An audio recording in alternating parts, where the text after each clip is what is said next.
Okay, thank you for coming to our Vaishnava Etiquette class. You'll see you'll have some handouts there, which hopefully everyone has. If you don't have, you'll have to share with someone like that. So we'll go over some basic principles of Vaishnava Etiquette, which are found in the Hari-bhakti-vilasa by Srila Sanatana Gosvami and Gopala Goswami. As we said, I explained last time, I think we gave the class, that Caitanya Mahaprabhu, he instructed Sanatana Goswami at Varanasi, Benares, for 30 days. And then after instructing him, he said, now you write all this down. So there were many principles or instructions about Vaishnava Sadachar, which means proper behavior for devotees, how devotees should behave. So this is like a generic list or a basic list of different principles which devotees should follow in their devotional service. So you'll see all of these, they're relevant for all of us. All devotees should follow these things. And we can apply these to our lives. So we'll read a few quotes, first of all, from Srila Prabhupada about Vaishnava etiquette, Sadachar. That's it.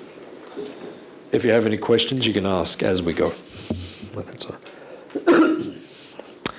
Since nothing can be successful without Sadachar or etiquette, every action should be performed with proper etiquette.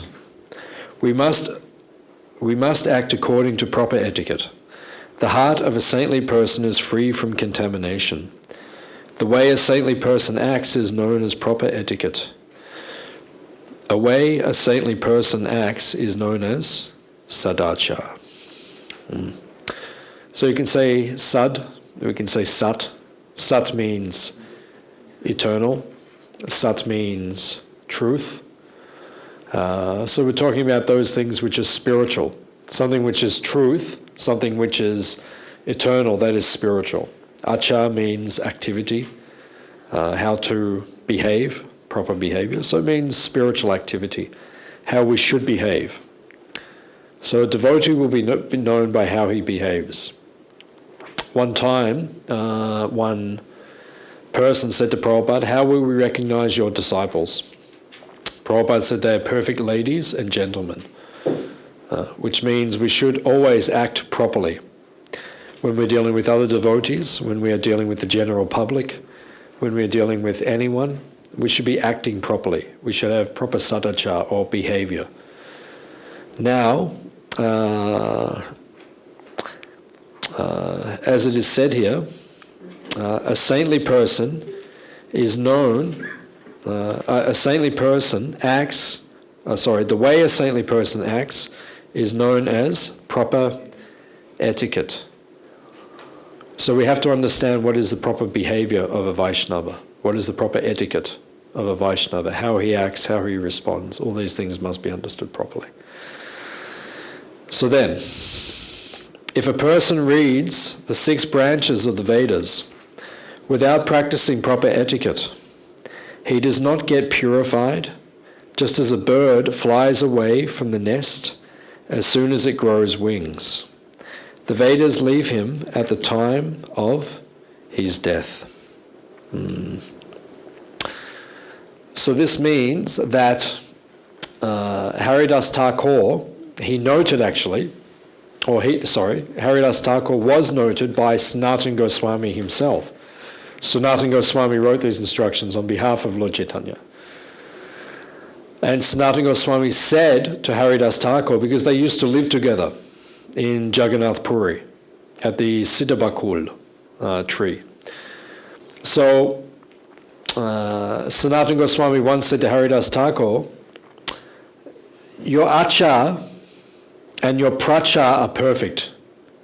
Some people, they act very nicely, but they do not speak the absolute truth. Just like we see so many people, particularly from India, very nice behavior, but they won't speak the absolute truth. They'll just speak about cricket and so many mundane things. but they act very nicely. Very good people. So many very good people, very nice people. But they do not speak about important things or things which are related to Krishna. And similarly, someone may speak very nicely. Sometimes we also see, particularly in India, people will speak very nicely. They'll give a Bhagavat Shabda. They'll speak for 7 days, 7 nights about the Bhagavatam and about spiritual topics. But then you go around the back of the pandal and they're smoking a beedi.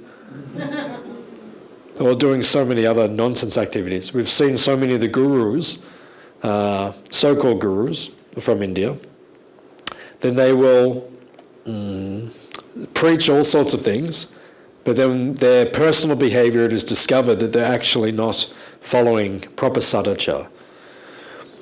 So it is necessary for devotees to do both. So Sanatana Gosvami said to Haridas Thakur, said, you are the perfect acharya, because everything you say is perfect and everything you do is perfect.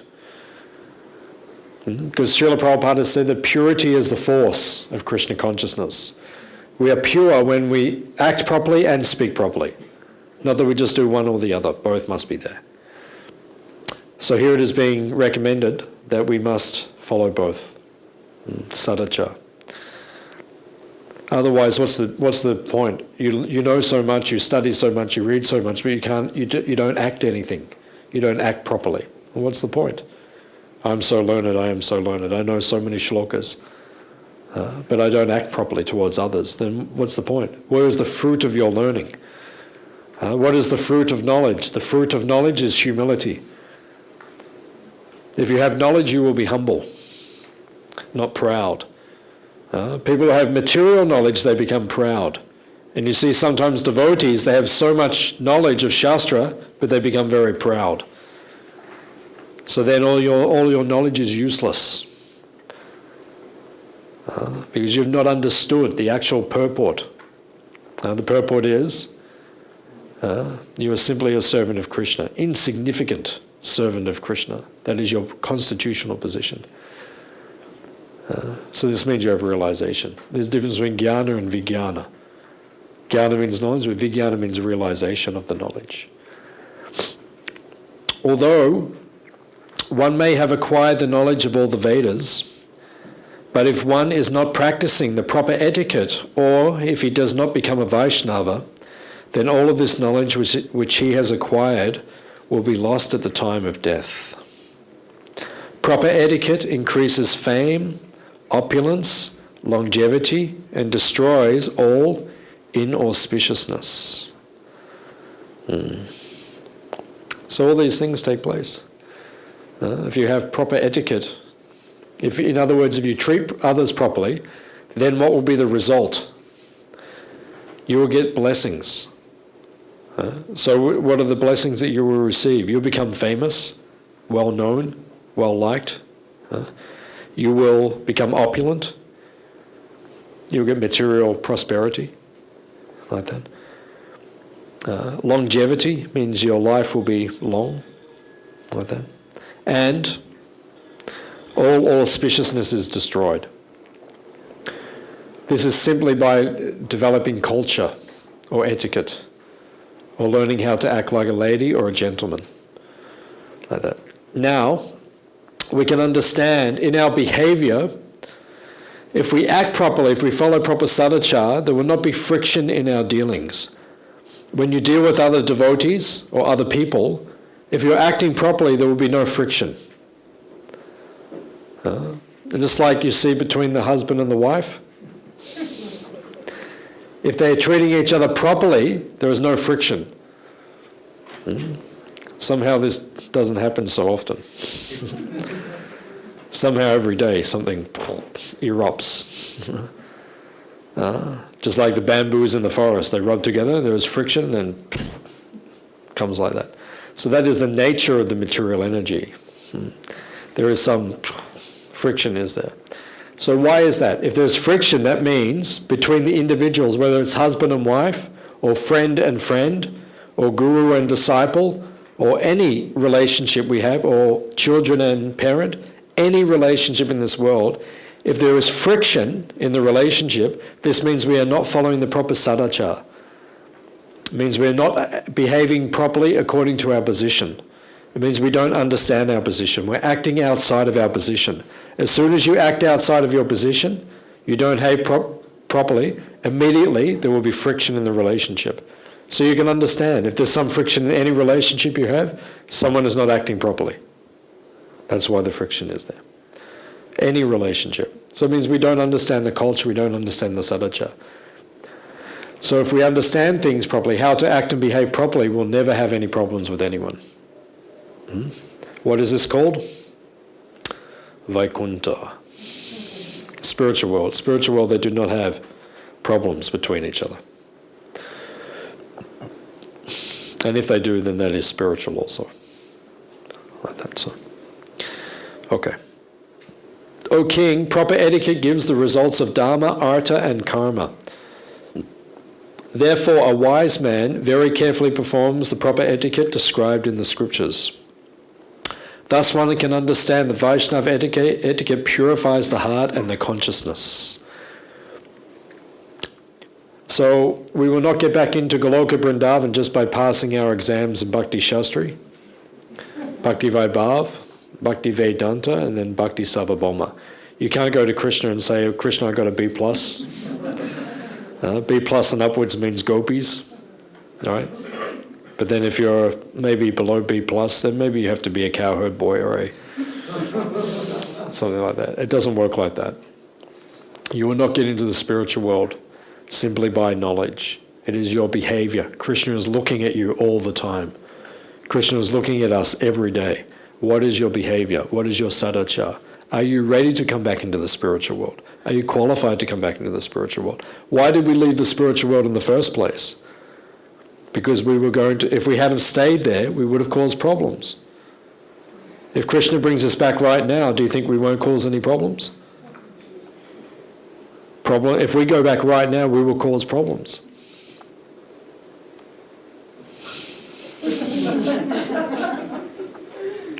Guaranteed we'll cause problems. Guaranteed we will cause problems. Because we are not pure in heart. You're not pure yet. Therefore, we have no qualification to go back to the spiritual world yet. Therefore, we have to develop sadhana. So if we do go back to the spiritual world, if Krishna lets us come back, Krishna will let us come back, but he has to see you must behave properly. If you interfere in my activities, if you interfere in my pastimes, if your mood is not correct, you have no place to be here. So that's why we're not there now, because we're not qualified as yet. We will cause problems. So we have to learn the proper sadhana. Okay. Now, here are some basic principles and points from the Hari-bhakti-vilasa and the Nectar of Devotion about the proper activities of one who is a Vaishnava. Number 1. A Vaishnava offers respect and obeisances to the Guru, to the Lord and his devotees, and to other superiors. One must offer respect and obeisances to the superiors like the Guru, the Lord, and his devotees. We must also offer respect to superior relatives like the parents.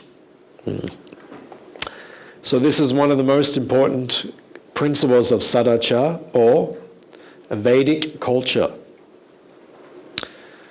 One of the most important elements of Vedic culture is respect to superiors. This is actually what Vedic culture is based upon. It is the underpinning principle. And you'll see in the modern civilization, this sadhana or this etiquette is being destroyed. People do not give proper respect to the superiors anymore. And the superiors are not worthy of respect. We don't want to give so much respect. And they are not so worthy of respect as previously. Not in every case. When we're speaking generally, we're not saying every superior and every... No, but generally it is happening. So therefore people do not want to give respect to the superiors because we see they're not worthy of the respect which was there previously. But in the Vedic culture, the entire civilization was based upon giving respect to the superiors. Prabhupada says in the Bhagavad Gita, one would not even offer a verbal argument to a superior. You would never verbally challenge a superior. That is Vedic culture. And you'll see, if you study the Ramayana and the Mahabharata, you'll see the entire Mahabharata is developing all of these principles of proper sadachara, how we should act properly and behave properly. Now you'll see in the Battle of Kurukshetra, just before the battle had begun, after the Bhagavad Gita had just been spoken, and Arjuna was ready to fight, then he took an arrow, right? And he took his arrow and he shot it. This is before the battle began, and it went, landed at the feet of Dronacharya, his guru, straight at the feet. In other words, he was offering respect. You've taught me everything. Dana or Veda, you've taught me everything. But now I must use this military science against you. If I have to, I will kill you. These are the laws of conduct on the battlefield. But you are my guru. I offer you all respect. So Dronacharya, he took an arrow, right, and then fired it back and clipped Arjuna's helmet. Just to touch him on the head. Ashirvad. Like that. Blessings. You are my best disciple. You are my greatest student. Do what you need to do. And I will do what I need to do. I will stop you, Arjuna. You'll have to go over my body to win this battle. So this is the etiquette. This is sadachara. Respect for the superiors. Like that. So in Vedic culture, it is said here, we must learn to respect the guru, the Lord, and the devotees. So there's a whole subject matter which is there. To respect the superior personalities, like that. It means we have to learn to respect all the devotees. The questions are there? No, just let me finish this point, then you can, yeah. So then, we have to learn to respect all the devotees. You'll see the symptom of the Kanishta Adhikari is when the guru comes to Melbourne, the neophyte devotee, right, is standing on all the other devotees' head to serve the guru. Right, pushing all the other devotees out of the way to serve the spiritual master. And even I hear sometimes the devotees come to me and they say, there is arguments and politics going on between even the disciples or the servants of the guru. This is not pleasing to the guru. Now you can understand why you're still in the material world. Because if you go back to the spiritual world, you'll just cause problems. What is the spirit in the spiritual world? Gopi Bhatu Pada Kamalayora Dasa Dasa Anudasa. I am the servant of the servant of the servant of the servant of the devotees of Krishna. But in the material world, even though we are all devotees, Vaishnava Bas, we are shadows of devotees. We look like we're devotees. We wear the tilak and we wear the kanti mala and the dhotis and the saris. We look like we're devotees, but then we're all putting ourselves first. Where's the dasa, dasa, anudasa? Where is the mentality? Where is the proper sadachara? So this must be practiced by the devotees. So it doesn't just mean, here it says you serve the guru, you serve the Vaishnavas, you serve the deities, the Lord, but you have to serve all the devotees properly also. Doesn't mean you just, when the big devotees come, you offer so much respect. But the little devotees, we don't have to respect them so much. What sort of sadachara is that? Krishna is not impressed. Krishna likes it when all the devotees are being respected.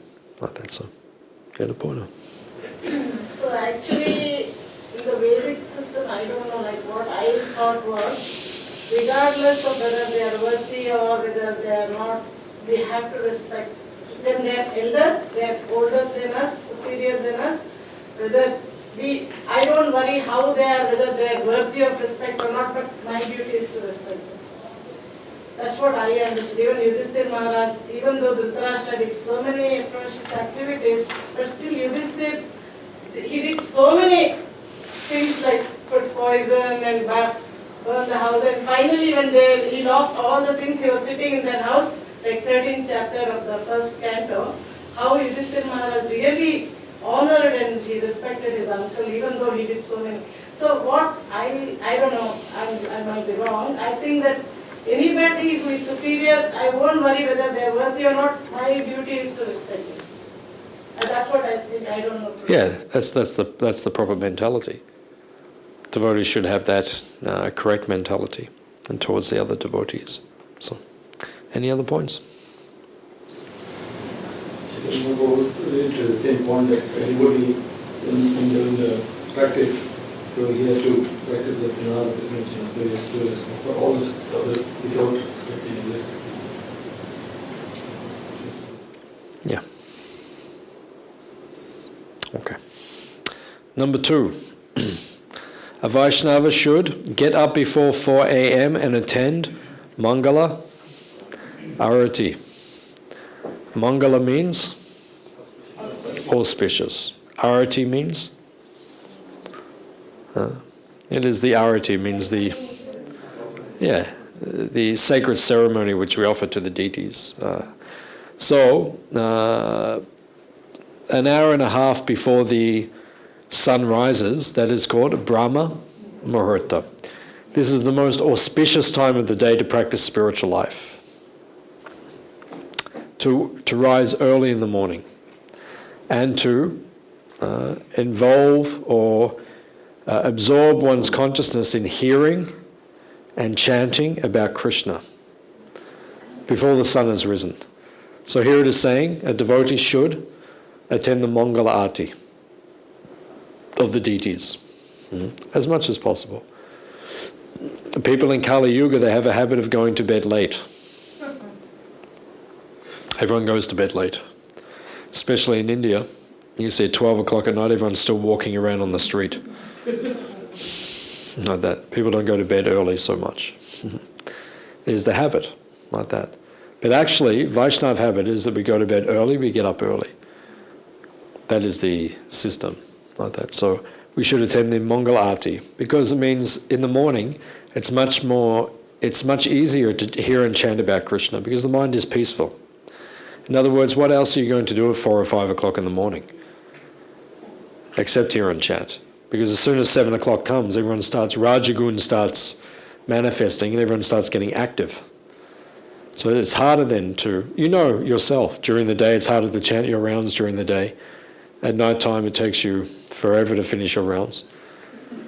The last round sometimes takes an hour to finish because you're falling asleep while you're chanting.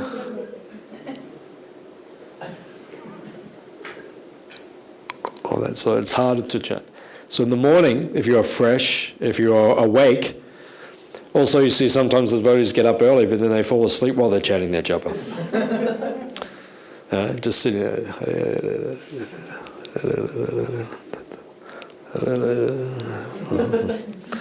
So you have to stay awake. So it means if you go to bed early, get enough sleep, and then. But the point is that we should rise early in the morning. This is the system. Srila Prabhupada would go to bed at 10:30 and rise at 12:30 without an alarm clock. Prabhupada was already up at 12:30, translating. While everyone else was at Mangalati, Prabhupada was translating his books. Like that. So this should be the system. We should rise early in the morning. These are the peaceful hours. You see, Prabhupada used the early morning hours for his translation work. 12:30 in the morning till 5 o'clock, 6 o'clock, like that, he was translating. Best time of the day to do anything, actually, but especially to perform spiritual activities. So you should rise early in the morning. It is auspicious. After waking up, first brush your teeth, and afterwards take a bath. So we discussed this in the cleanliness seminar, which we did some time ago. Bathe after passing stool. We also discussed this in the cleanliness seminar. Devotees should be clean like this. In English it says cleanliness is next to godliness. Cleanliness is next to godliness. So they said that they told Prabhupada this saying, cleanliness is next to godliness. Prabhupada said, no, cleanliness is godliness. The spiritual world is impeccably clean. Third canto of the Bhagavatam, you see. The Kumaras go to Vaikuntha, it describes the spiritual world as clean. But even still, even though everything is clean, everyone is still cleaning everything. Just to show that they're doing some service, like that. But actually everything is clean there. Just like you see on the floor, it's actually not cleaned properly. It should be vacuumed, like that. So devotees notice these things. Devotees do not feel comfortable if something is not clean. Just like some devotees picked me up from the airport this morning, and they took me to their place, their ashram. But I walked in, there was a couple of single men living there, and wasn't properly clean. This is the habit of, Prabhupada says, brahmachari means muchi, not properly clean. But your house should be suchi. It should be a place of cleanliness. It should be brahminical, sattva guna. Devotees live in sattva guna. We don't live in rajagun and tamagun. Everything should be impeccably clean, like that. So. Wash with water after passing urine. Also wash the hands and the feet. So these are all the proper sadachars. We covered these things in the cleanliness seminar. Wash hands, feet and mouth before and after taking prasadam. We must at least wash our hands. In the Western countries it may be difficult to wash our feet, but when in India you should wash both your hands and your feet before and after taking prasada. So before you take prasad, wash your hands, wash your feet, your mouth, and then afterwards, all these things. Before you go and take, if you want to serve more prasad, you have to wash your hands, your mouth, and your feet if practical, like that. Also, one thing I think we mentioned when we did the cleanliness seminar on how to honor prasad, after you take prasad, you see quite often the devotees, they offer their obeisances after prasad. Is this good or not good? Why not good? Because everything is unclean, like that. But you'll see, even still, you'll see devotees quite often, after they take prasad, they offer their obeisances. It's something we do in ISKCON. They don't do it in India. In the Gaudiya Mats and the other institutions, they don't do these things. So it's something that we should not do. It's not considered cultured. We mentioned these things in the previous classes, but just so you remember. Wash hands after drinking water. This is done because when you hold your cup while drinking, your hands actually become contaminated. So we see that system that Prabhupada taught us. We call it like Brahminical drinking of water, or the Brahminical system. Prabhupada, when he drank the water, he would not touch his mouth to the cup. So you can just pour it like that. You see, Prabhupada would just go,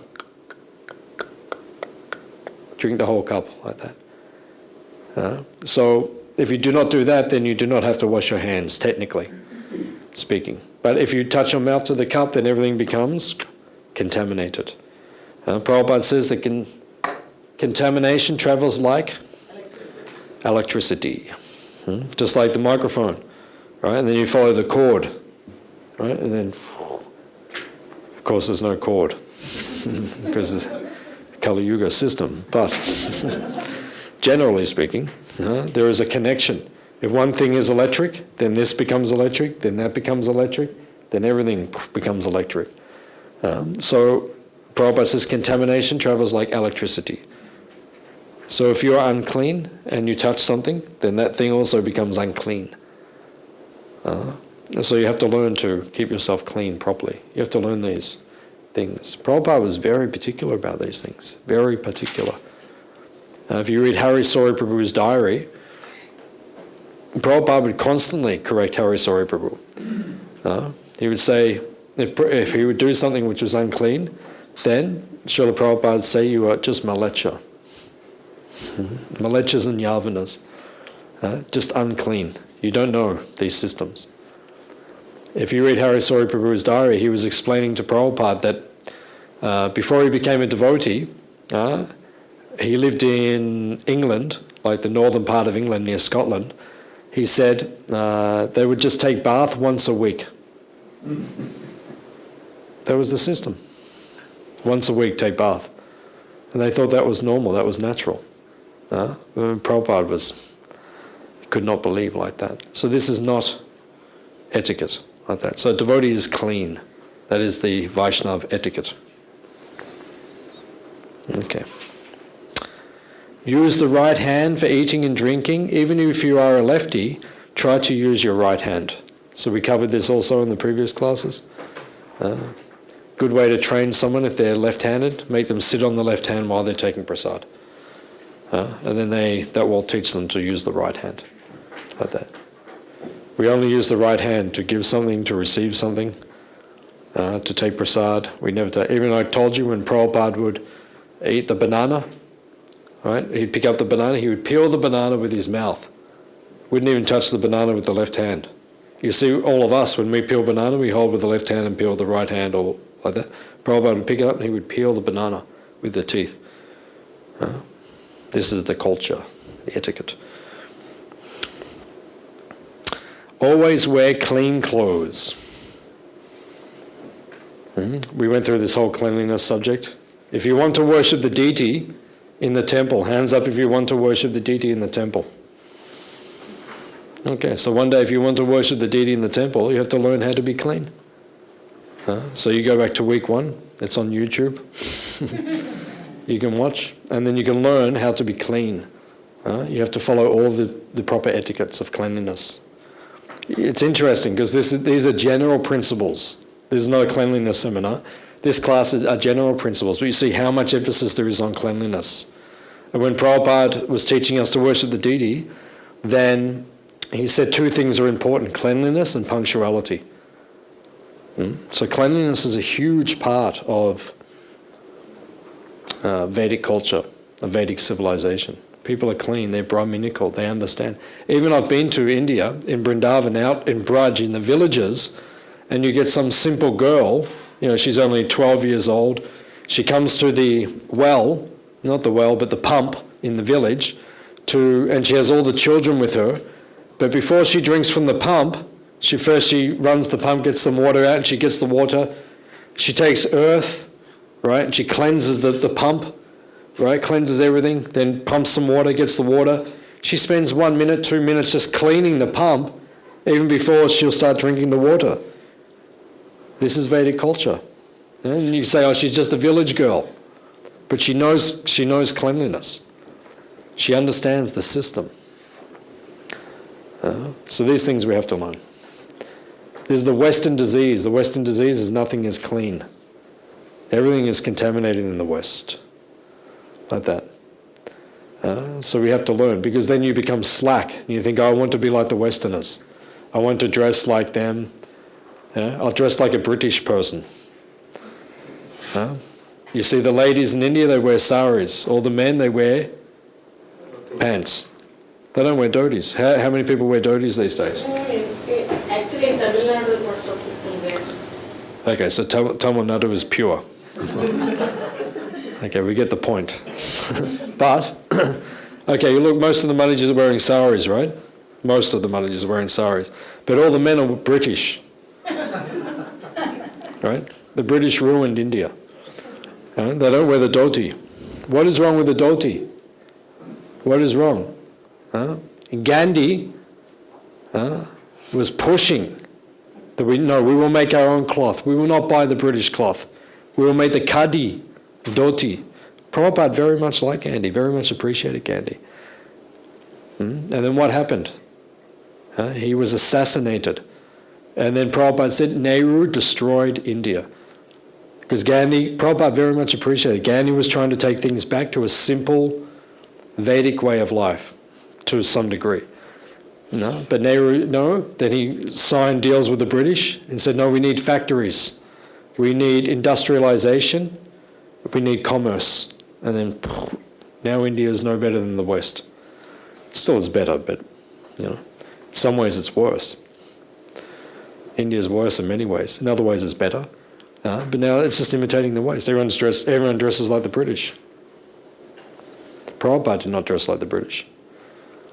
Like that. So there was a system. You come to the temple, you should wear dhoti and kurta. The Krishna's temple. Okay. Always wear clean clothes. Never steal anything. Hands up if you've never stolen anything in your life. Good boy. Never stole anything? So, is he telling truth or? Really? Wow. Never stole anything. Wow, so good. And hands up if you never stole anything this year. Since the beginning of the year, you never stole anything. Wow. He did steal flowers for Radharani. Yeah. Like that, so. So Vaishnavas do not steal. Important point, Vaishnavas do not steal. Even in the past, sometimes accidentally someone gives you too much money, like when you go to the checkout or something, they give you too much money or like that. So I just kept it. Like that, or, it always happens. People, they give you too much when, you're at the shop or something, they give you too much or something. But now I'm getting more, I don't do it all the time, but I'm getting more into the policy or the consciousness that I'll be honest. So sometimes they give you too much, and you say, no, I think you gave me too much. And they very much appreciate the honesty. And then usually what they do, they say, no, just keep it anyway. But the point is that you were honest. Honesty is the qualification of a brahmana. So we should not steal anything. We should learn to follow these things. It says that the brahmanas become very powerful. Their words are very powerful. When a brahmana speaks, the words have great potency. Now, why is that? Because they follow the austerity of truthfulness, because they never tell lies. So because they never lie, their speech becomes very powerful. And you'll see, if you begin to practice this, if you stop telling lies, your speech will become very powerful. It will have potency. But if you lie a lot, your words will not have so much strength like that. So, these are things that we should consider. Prabhuji, I have got a question. Acha. See, I came to my car and there was some $2 coin lying there. And there was no car, nearby. And I thought, I don't know what I should do, so I picked it up. Oh. And then I came to the temple and I put it in the box. I say everything belongs to Krishna, so I give it there. So I don't know what I should have done. You got an A+. No, but is it the right thing to do, or should I have left it? A+. If you left it there, that is B. Yeah. If you pick it up and put it in your pocket, right, that is C. Right? But if you just leave it there, that is B. But if you give it to Krishna, that is A. That is the best. The thing is, somewhere I read that you should just leave it there, so that if somebody remembers, they can come and... Maybe if it's a large amount of money, you can hand it into the police or something. But if it's just $2, then... I think in a couple of $2 coins. Now it's a couple of coins. So long ago. Let us get the story straight. So long ago. How many notes were there? Just few $2 coins. And now the story gets a little bit bigger. It happened so long ago. Yesterday. Actually, in the morning, I didn't go anywhere yesterday. No, but if you give it to the deities, that's the best thing. It actually says in the Shastra, it's actually written, that if you steal something and you give it to Krishna, there is no reaction, but also you do not make any advancement. In stealing or Krishna consciousness? in Krishna consciousness. So if you're stealing something and giving it to Krishna, right, you don't get any reaction because it belonged to Krishna in the first place, but you do not make any advancement either. So you have to consider this point. I'll tell you the story. In 1973, we went to South India tour, and my wife left a purse with passport, money, everything. And then she forgot. Then one young girl came and she returned me. The Lord looks after if you're honest. Yeah. No, I went into the bus, and then in the bus I remembered where is my purse. So I went back to the temple, and then I was just asking, and the girl came, and she said, I have got your purse. This is your purse. And she gave it to me. Yeah, this is honesty. We should be honest. Do not steal, do not lie. This is Vaishnava etiquette. Do not become inimical to others. So don't make enemies with devotees and also with non-devotees. Don't make enemies with the people like that. Be very friendly towards everyone like that, even non-devotees and like that. Even though sometimes the non-devotees don't have very good habits, they don't speak properly, they don't act properly, but still you should just be friendly to them. Don't get involved with them, but just be friendly. Stay neutral. Do not develop friendship with people who are envious, fallen, insane, inimical, extravagant, deceptive, lying, or illicitly related with women. Do not develop friendship with unchaste women. Okay, so this is a very comprehensive list. People who are envious, right? So avoid the envious people, like that. People who are insane, means if they are crazy, pagal, right? If they not there properly, it means you have to be careful with them because they may do something. If you give them too much trust, right? They may do something a little bit crazy. They may steal something or do something. So it just means be very cautious with them. That's what it means. Treat them properly, like that. Not disrespectfully, but it says don't develop friendship. It means don't be not a friend with them. Be respectful to them. Be friendly to them, but just be cautious because they could do something. Envious people. Devotees are not, how do you say it?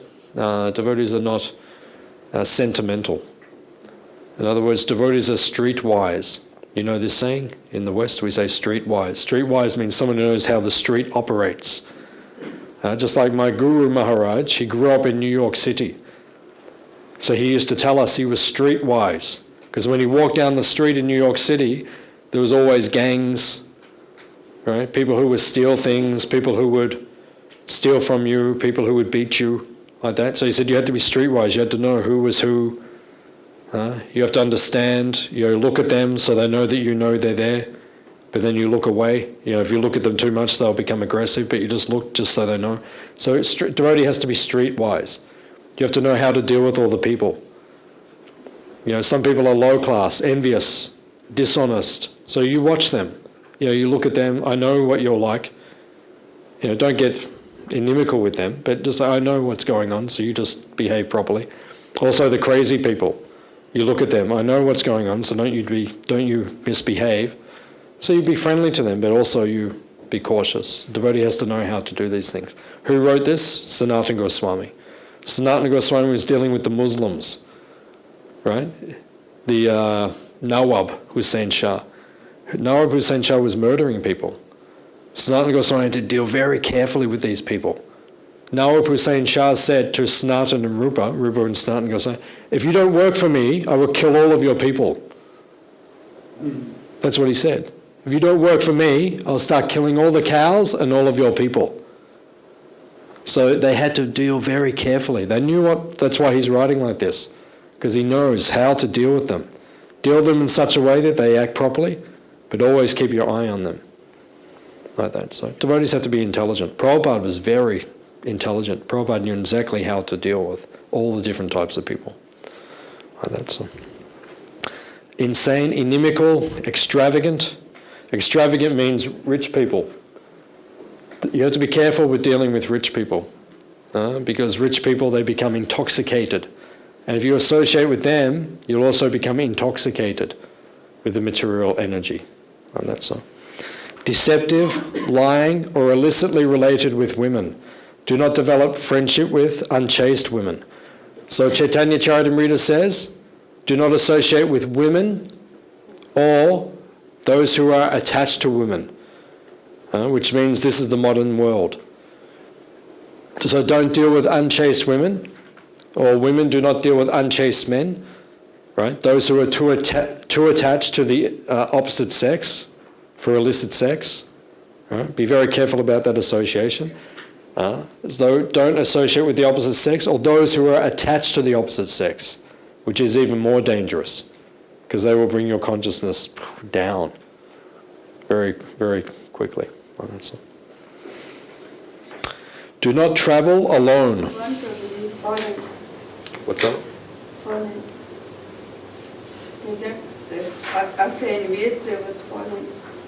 I missed the fallen? Okay, sorry. Okay. So do not deal with the fallen people also. Next one. Fallen means someone who's not following the regulative principles. Like that, so. Do not travel alone. Especially this is in Vedic times, where you had to walk everywhere, long distances. Right? It says, do not travel alone. And these days you have to be also very careful. Right? Do not walk by yourself, especially the ladies. Be very careful. Always walk with another lady in the dark. Even you're going around the streets around the temple, you have to be very careful. Especially in Vrindavan. Every morning program, Mangalarti, they announce all the Matatis never go alone, don't wear jewelry, there's so many things announced. Yeah. Yeah, Vrindavan is not safe. Vrindavan, the spiritual world is safe, but in the material world it's dangerous. Like that. The women should never walk alone in Vrindavan. So even in the West, don't walk by yourself at night. Like that. Even around the streets, around the temple, you don't know. It's dangerous. Like that. Don't go into the dark places. Be sensible. That's the point. Like that. Even the men, you have to be a little intelligent. Like that. So. Do not sneeze or yawn without covering the mouth. All right. So if you sneeze, or if you yawn, like that. Sometimes you're giving class and someone starts going. No, it's not very encouraging. At least cover your mouth. At least cover your mouth. At least do that. If you're going to yawn, at least, that's better than just not covering your mouth. Devotees don't do like that. Do not laugh loudly. This means if there's an appropriate joke, then you can laugh loudly. Like that. But actually, I'm not sure exactly what that means.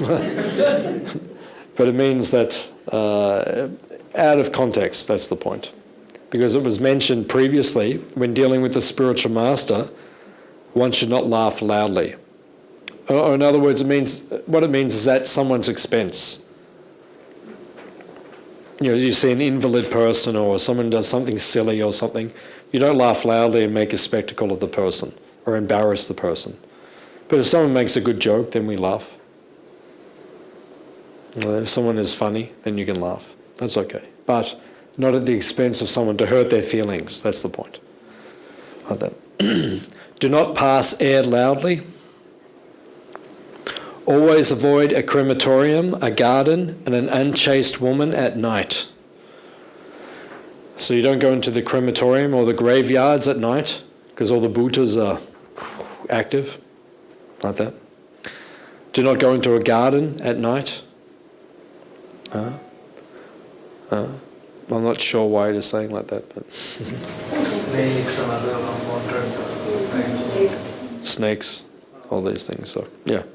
Whatever it's saying, but it says do not go into the garden at night, generally. It says in Vrindavan, it says do not do parikram at night. Because Krishna is performing his confidential pastimes at night. So you don't do parikram at night time. Like that. It says here, it says a garden also. Yeah, it could be many reasons why it's saying that. But what's that? Spirits and ghosts. Spirits and ghosts They and come snakes. from the trees, Yeah. They might come and say, if the person is eating meat and then he's not pure, they will catch him.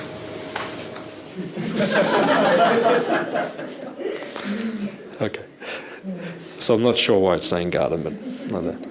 And an unchaste woman at night. That's obvious. Don't go to an unchaste woman, a prostitute. Do not go at night. Do not take shelter of a fallen person. So be careful of who you associate with. Mahaprabhu says a satsanga tyaga, a Vaishnava acha. Vaishnavacha. How does a Vaishnav behave? A satsanga tyaga. He does not associate with the non-devotees. Be very careful who you associate with. Only associate with the non-devotees as much as you need to for practical reasons or to give them Krishna consciousness. Otherwise, avoid their association. It contaminates the consciousness. Neither sleep too much nor stay awake too much. Don't sleep too much. Right? Prabhupada says in Bhagavad Gita, how much sleep?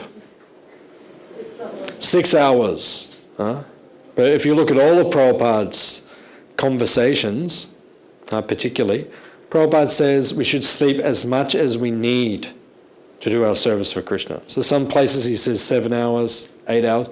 Prabhupada even says if you're working very hard, then maybe even 9 hours. Like that. But generally devotees sleep like 6 or 7 hours. I need about 7 hours sleep to function properly. If I don't sleep more, if I sleep less after 2 or 3 days, I start. If I sleep only 6 hours a day, after 2 or 3 days, I start dysfunctioning. So about 7 hours is good. 6 hours is better if you can. 5 hours is better if you can. 2 hours is best if you can. That's best, but as much as you need, but not too much. That's the point. Did Prabhupada used to sleep in the daytime? Yeah. Prabhupada would take rest after breakfast and after lunch. For how long? Half an hour. Get up. 2 hours at night, half an hour and half an hour. So that was 3 hours and 1 hour massage. So about 3 or 4 hours a day he rested. The rest of the time he was doing service. But Prabhupada is Prabhupada. But he was empowered especially. Yeah, and then he said to Guru Kripa, he said, why you are not Paramahamsa? Anyone can do it, but it's very difficult. I can't do it.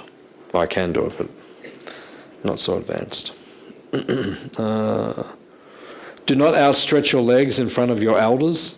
We mentioned this. Prabhupada devotees put their feet out in front of Tulsi Devi. Prabhupada said, you have committed an offense to Tulsi Devi. Offer your obeisances. So you never put your feet in front of them. We discussed this in the previous classes. Do not pass stool or urine on the road.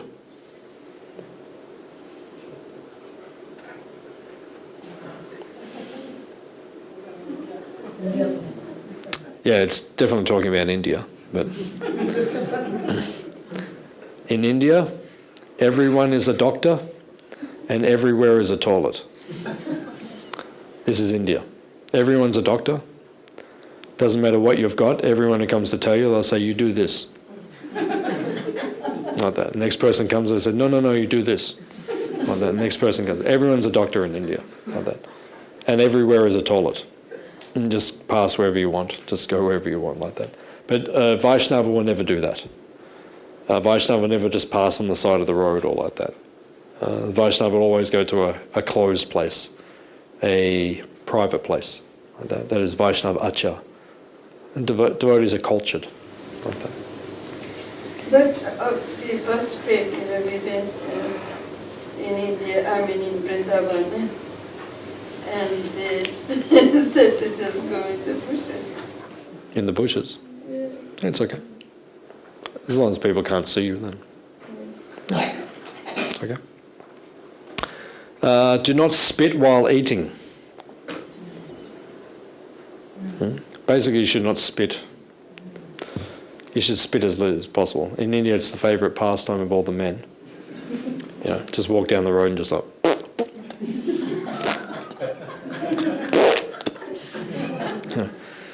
Yeah, just chewing their pan, just... Yeah, everywhere and anywhere. But be conscientious. All the buses and the trains are smeared with the red color. Yeah, they just spit everywhere. It's disgusting. Like if you're going to spit somewhere where someone's not going to walk. You know, don't spit in the middle of the path or the middle of the road. It's very hard in Vrindavan when we walk all the time. We have to watch who has spit and go through very hard. That's why we live in Australia. No spit key.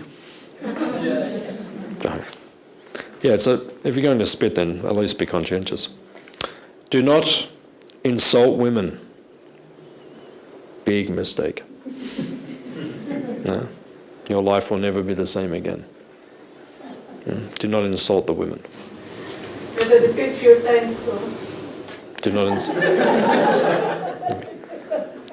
the women, do not insult the women, do not insult the women, Yeah, don't insult the women. But then the women should not insult the men. You can say generically, do not insult others.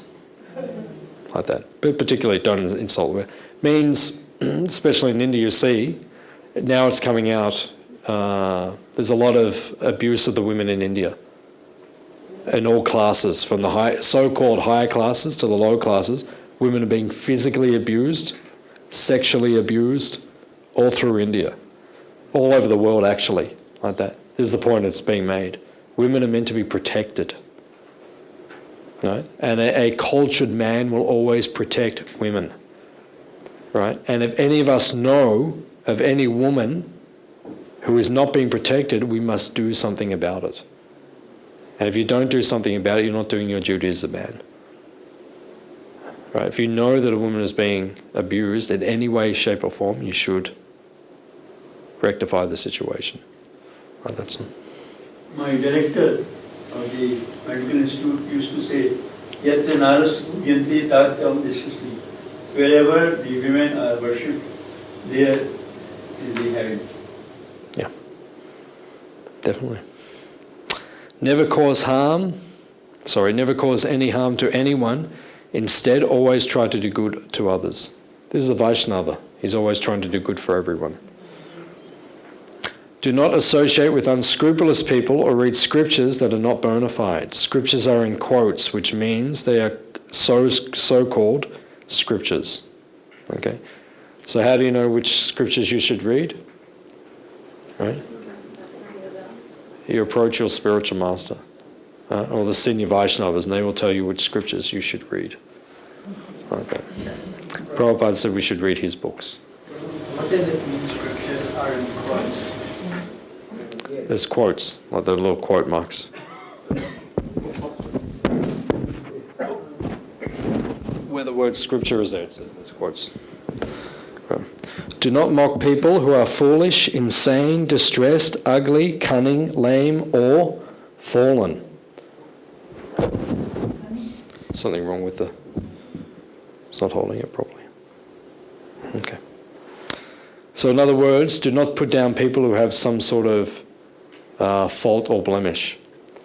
In other words, if someone is disabled or something, do not ridicule them.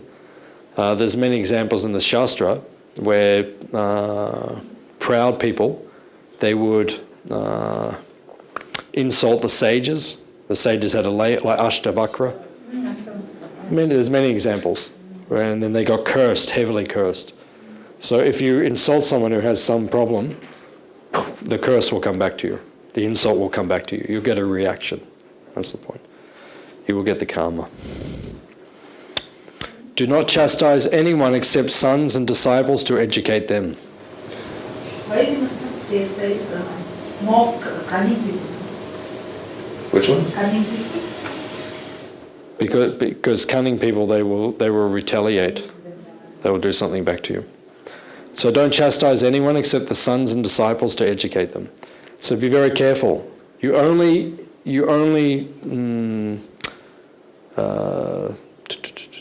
try to, the word's not coming to my mind. Correct. Correct, yeah. You only try to correct someone if they accept your authority. If they do not accept your authority, don't correct them. Then what's the point? If someone accepts you as an authority, then you can correct them. If they don't, then don't waste your time. That's all. Bathe after shaving, copulating, or going to a crematorium. So any of the men, you shave before you take bath. Sometimes you see people that don't know, they take bath and they come out and they shave then. It's like the elephant rolling in the mud. Doesn't make any sense. Do not hit anyone on the head or pull anyone by the hair. Please. Don't hit anyone on the head. What's No. copulating? Copulating means sex. Like that. Drop the instruction. Yeah, that's that. Do not eat yogurt or chickpea flour at night. Actually, Srila Prabhupada instructed us about yogurt, but we are not so sure about the chickpeas. So you be careful about that now. Don't eat chickpeas at night. In the morning they are good, but not at night. So yogurt and chickpeas, at night time just be very careful. If you eat them or if you overeat them, they will cause problems. Especially for the men, it can make you pass semen in the middle of the night. If you eat too rich at night, too spicy, too rich, yogurt, chickpeas, kapha, heavy foods, you may pass your semen at night, which is not auspicious. Like that. So avoid the heavy foods, especially at night. If someone insults you, leave that place silently. Especially if it's your wife. And just leave silently. Yes. Say, yes, Mataji, you are correct. And just leave silently. Or if it's your husband, like that. Never praise yourself. There's Vaishnava Etiquette. Devotees don't praise themselves. Never look at a naked woman or man. This is the Western civilization. This is Malecha culture. Actually, it's Asuric culture. Prabhupada says nakedness or nudity is madness. Prabhupada says it's the sign of a crazy culture, insanity, like that. There's no such thing in the Vedic culture of people being naked, except the Naga Babas. You know, that's their choice, but no one else. Everyone else dresses appropriately. Do not place your foodstuffs on your lap to eat. So you don't sit with your plate on your lap when you're taking prasad. You'll see people, you know, they have the Mahaprasad, they stand in the courtyard. Prasadam, you should never eat prasadam while you're standing. It's not honouring prasadam. You should always be seated. You should be not sitting, it should not be on your lap, and you should never have your shoes on while you take prasad. We cover this in the prasadam course. Do not quarrel with your wife. Okay, very difficult. If I can't sit on it, I've got to put this thing plate on my lap. But yeah, have a table if you can. But if I'm taking prasadam upstairs. Yeah, then that's okay. You have to be practical. Okay. For the elderly people, these rules are not so important. There are certain, when you're old, because it says you have to fast on certain things, but then it says when you're under 8 or over 80, you know, it says different things. It says then you don't have to follow these things. So there are certain exemptions. Do not spit on water. So never spit in the river, in the lake, in the ocean, any of these places like that. And also when you drink the water, you know, never put your mouth directly to the tap, like where the water is coming, or directly to the water stream. You always cup in your hand and drink from your hand. Sometimes you see people that they turn the tap on, they drink directly from the water which is coming, but it's not auspicious. You should drink from the cup in the hand. Do not sleep in the temple room, especially during class. Sannyasi should bathe 3 times a day, grihastas and brahmacharis at least twice a day. After one takes prasadam, the area where the plate was kept must be cleared. One should not step over the area where the prasadam was taken because it is considered contaminated. So this is a basic principle. We've gone over this before in the cleanliness seminar. After touching the inside of the mouth or nose, one must wash his hands. So you can see that many of these things are just practical etiquettes about cleanliness. That's how important cleanliness is in Krishna consciousness. So, does anyone have any further questions? What we've discussed? Yeah, never put pencil in the mouth. Yeah, do not put the pens in the mouth. I don't know how many times I've mentioned this. Still, even to this day, I see devotees doing this. You don't put anything in your mouth, right? You put your fingers in your mouth, anything you put in your mouth, it's contaminated. I see devotees sitting there chewing on their pen while they're listening to the lecture. It's disgusting. Any other question, comment? Okay, Srila Prabhupada ki? Very good.